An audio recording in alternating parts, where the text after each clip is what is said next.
In the spring of 2003, a 13-year-old boy named Tyler Edmonds confessed to something shocking. He said he helped his half-sister, Christy Fulgum, kill her husband. What looked like a random tragedy in a normal home was actually a story of manipulation and betrayal. Thanks to his mother's courage and his lawyer's hard work, the truth came out. This is the story of Tyler Edmonds.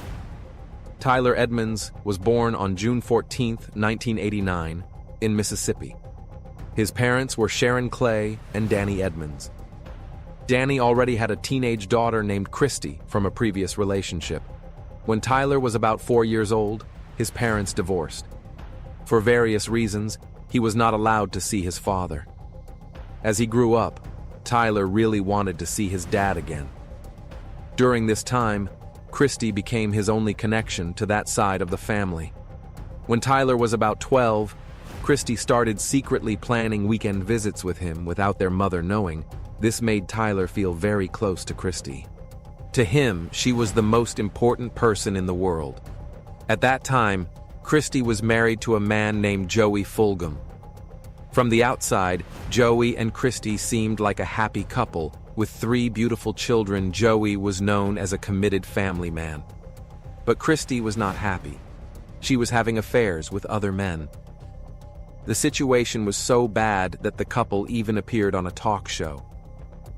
On the show, Christy admitted that her youngest child was not Joey's. Even after this, Joey decided to stay and be a father to the child, but Joey's efforts did not work. In 2002, Christy left him, took the children, and moved in with her lover, Kyle Harvey. However, by May 2003, she had moved back in with Joey. They were trying to fix their marriage, or at least that's what Joey believed. Meanwhile, 13-year-old Tyler was a good student. He was not violent, he was not in a gang. He went to church regularly and was a kind, helpful boy. This kindness, however, would become his biggest weakness. On Friday, May 9th, Tyler was excited. Christy had promised him a weekend trip to the beach for Mother's Day. That afternoon, Christy picked up Tyler. They went to her house where Joey was with the kids. Then they all went to buy food. When they got back, Joey went to bed. Christy and Tyler stayed up on the computer. Early the next morning, Christy woke up Tyler and the children. She told everyone to get in the car while she finished packing. Christy took a long time to come out, but Tyler was just thinking about the fun weekend ahead. Finally, she came out, closed the trunk, and handed Tyler a wallet to put in the glove compartment. They drove away, but Christy took a different route. She told Tyler the plans had changed. First, they would go pick up her boyfriend, Kyle. Then they would all go to the coast. At the beach, they stayed in a hotel. Even though Christy didn't have a job, she paid for everything with over $1,000 in cash. While they were on the trip, Joey's brother was getting worried. He had been trying to call Joey all weekend with no answer. On Saturday, May 10th, which was Joey's birthday, he didn't show up for an air show they were supposed to go to. This was very unlike him. By Sunday afternoon, Joey's brother knew something was wrong. He went to Joey's house.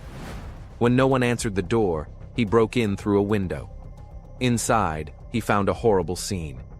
Joey was lying face down on the bed. He was dead. Joey's brother called the police.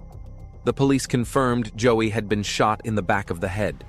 They searched the house, but found no bullet shell casings and no wallet. Meanwhile, Christy was driving back from the trip. Her phone started ringing non-stop. After she answered one call, her face changed. She told Tyler the terrible news that Joey was dead. Joey's brother was direct with the police. He said he knew who was guilty. Even though Christy was the grieving widow, she became the main suspect. The police found her at her mother's house. She acted innocent, but the police had enough reasons to arrest her. But then, Christy went to the police station herself with a disturbing story. She told the police that 13-year-old Tyler had killed Joey. She said Tyler got angry when she told him that Joey was abusing her. According to her, Tyler waited for Joey to fall asleep, took a rifle, and shot him. Hearing this, the police called Tyler's mother, Sharon. They asked her to bring Tyler to the station to make a statement. When they arrived, the police separated Sharon from her son. An officer took Tyler to an interrogation room. This was the start of a nightmare.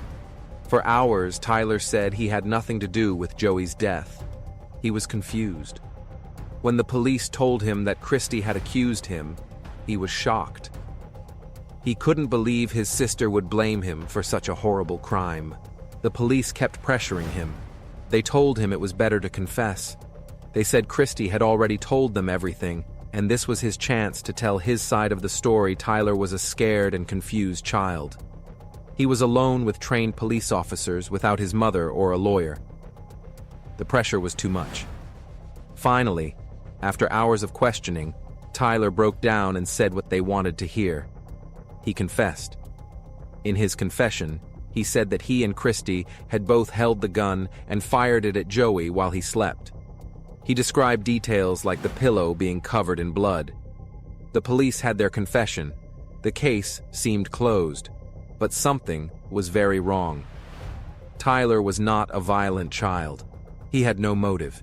Most importantly, the physical evidence would later show that his confession could not be true. Tyler was charged with murder. At 13 years old, he was facing life in prison for a crime his sister committed and pinned on him. His mother, Sharon, was heartbroken, but determined. She knew her son was innocent. She knew Christy had manipulated and used him. Sharon found a lawyer named Steve Fariz. He was known for taking on tough cases and not giving up. After looking at the case, the lawyer was sure Tyler was telling the truth. Tyler wanted to take back his confession and tell the real story, but the judge would not allow it. Only the first confession was allowed as evidence. The trial began on July 20th, 2004. Experts know that a confession is very powerful evidence, even if it might be forced or false. During the trial, a forensic pathologist testified. He said that the bullet's path matched Tyler's story. The expert claimed that two people had held the gun based on the angle of the wound. In the end, the verdict was devastating. Tyler was sentenced to life in prison without the possibility of parole until he was 65. The sentence was so harsh that even Joey's family felt sorry for Tyler. Tyler's lawyer did not give up. He believed there were too many mistakes in the trial and that it should be done again. He kept working on the case. Meanwhile, Tyler stayed in jail.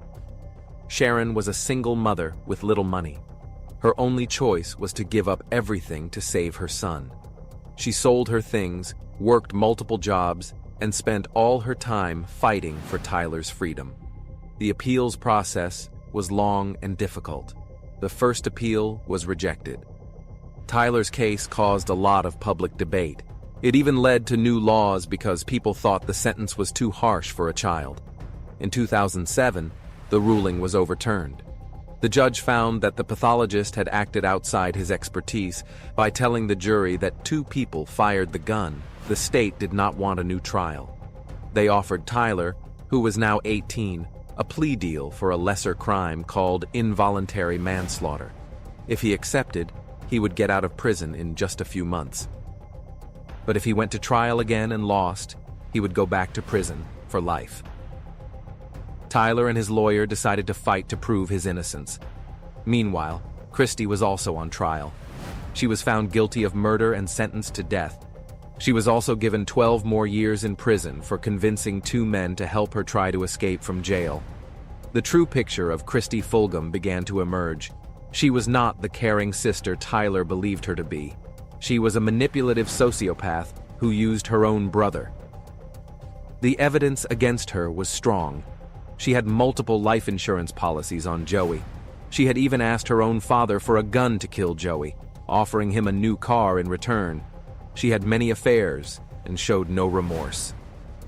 Tyler's new trial began on October 28, 2008. His defense team stated strongly that he was unfairly accused based on a false confession. The first witness the defense called was Christy herself. Everyone in the courtroom was tense, but for every question, Christy refused to answer, on the advice of her lawyer. This actually helped Tyler. It allowed the jury to see Christy's character for themselves.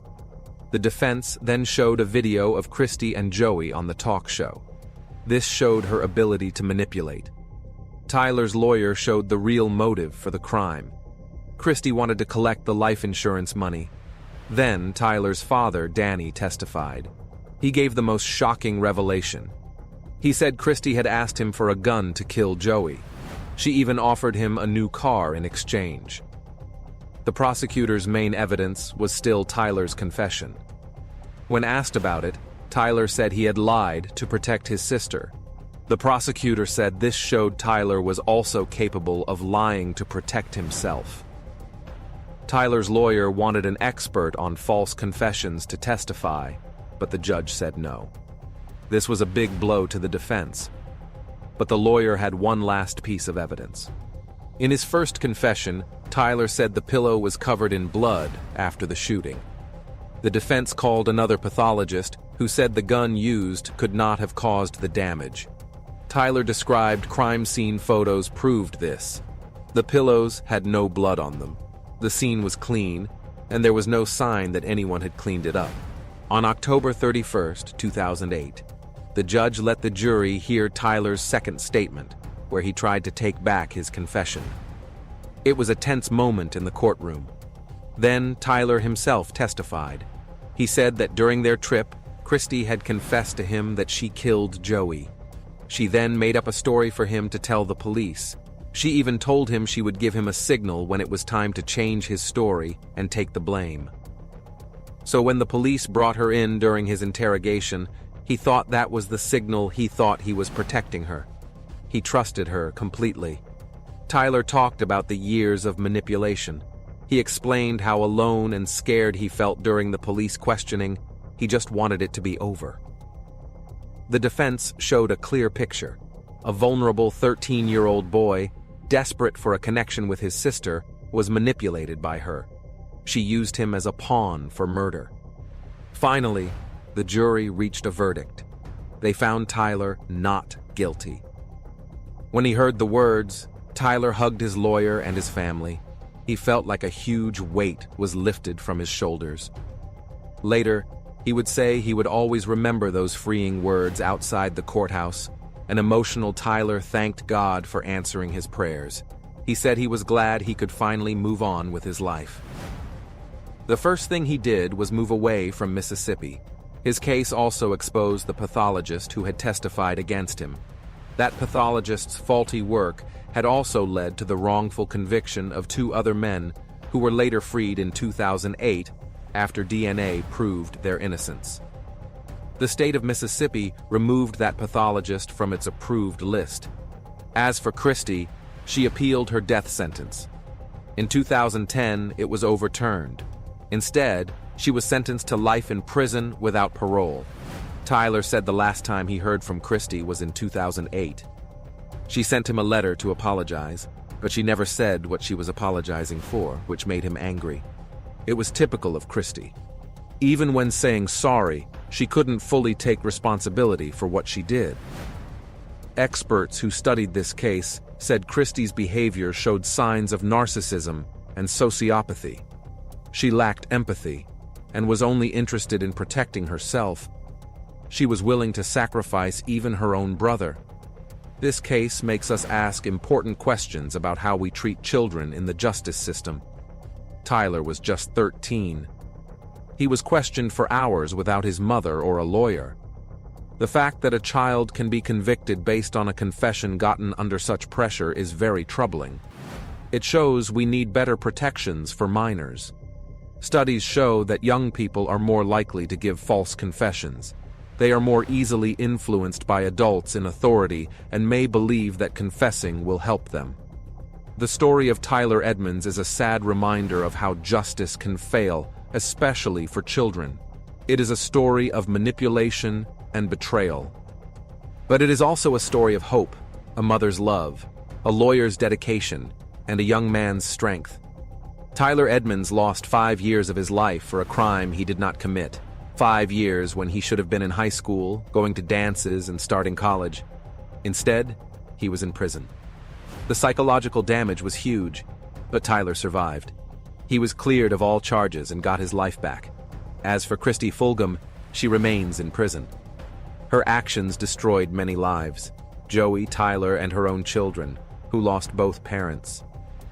Now that you know this story, what do you think? Was it fair for Tyler, a minor, to be questioned without his mother or a lawyer? How much do you think that situation influenced his confession? This case should make us all think carefully about how children are treated in the justice system. Thanks for watching, guys. If you enjoyed this video, please like and share it. Don't forget to subscribe to the channel and press the bell icon so you can be the first to hear about such real-life stories.